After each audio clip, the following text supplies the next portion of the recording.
Assalamualaikum warahmatullahi wabarakatuh. Salam, Om Swastiastu, Namo Buddhaya, salam kebajikan bagi kita semuanya. Bapak Ibu guru, orang tua, dan teman-teman pelajar yang saya hormati. Dengan adanya video ini, selain untuk memenuhi tugas 3 public speaking, saya berniat untuk membuka mata teman-teman sekalian tentang suatu topik yang sangat krusial bagi masa depan kita semua, yaitu tentang suatu topik kegentingan yang sayangnya akhir-akhir ini sering terjadi di lingkungan terdekat kita, yaitu aksi bullying atau perundungan di lingkungan pendidikan. Menurut Jaringan Pemantau Pendidikan Indonesia, terdapat 573 kasus kekerasan yang terjadi di tahun 2024.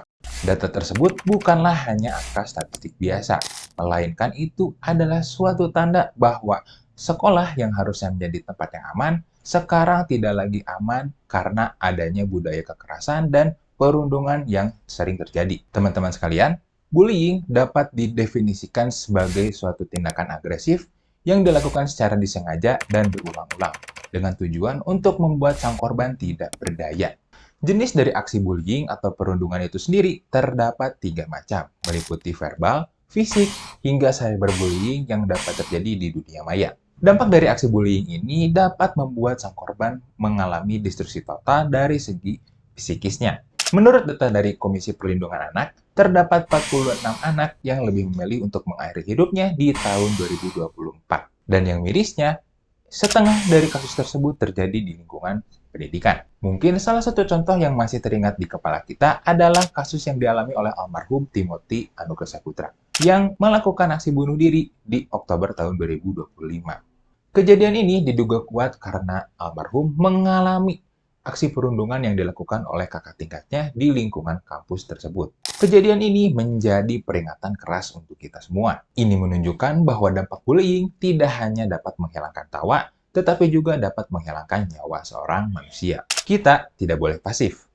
Kita harus bisa peka terhadap lingkungan sekitar kita dan mengidentifikasi adanya tanda-tanda bullying di lingkungan kita. Lalu, apa solusi yang bisa kita lakukan dalam memecahkan masalah ini? Tentu saja kita harus langsung terlibat di dalamnya. Untuk para korban, segeralah cari orang yang bisa dipercaya, mau itu orang tua, wali kelas, atau orang dewasa di sekitar kalian. Lalu, ceritakanlah apa yang terjadi sama kalian. Ingat, diam bukanlah solusi dalam menyelesaikan masalah. Untuk kalian yang menjadi saksi dari aksi perundungan, jangan cuma menonton doang. Ayo, gerakan dirimu dan jadilah pahlawan. Coba tarik sang korban, alihkan perhatian pelaku, lalu cari bantuan sesegera mungkin. Untuk guru dan tenaga pendidik, sekolah harus bisa menjamin ketersediaan saluran pelaporan yang aman dan rahasia. Kebijakan zero tolerance juga harus ditegakkan tanpa pandang bulu. Tak lupa juga diikuti dengan edukasi empati yang berkelanjutan. Teman-teman sekalian, bullying atau perundungan adalah masalah kita bersama. Data KPAI mencatat setidaknya 25 anak mengakhiri hidupnya di tahun 2025 yang ada kaitannya dengan aksi bullying atau perundungan di lingkungan pendidikan. Hal ini menjadi bukti kegagalan kolektif kita dalam menciptakan lingkungan yang aman di lingkungan pendidikan. Kita tidak bisa membiarkan sekolah menjadi medan pertempuran. Maka dari itu, mari kita buat lingkungan pendidikan kita menjadi tempat di mana siswa dihargai, didukung, dan aman untuk bertumbuh kembang. Maka dari itu, dengan dibawakannya topik ini, saya mengajak Bapak Ibu guru, teman-teman pelajar, dan orang tua sekalian untuk berkomitmen. Kenali gejala bullying, lawan pelakunya, dan mari kita ciptakan lingkungan yang aman. Mari kita buktikan bahwa kita adalah generasi yang berempati dan berani membela kebenaran. Mari kita wujudkan Indonesia tanpa bullying.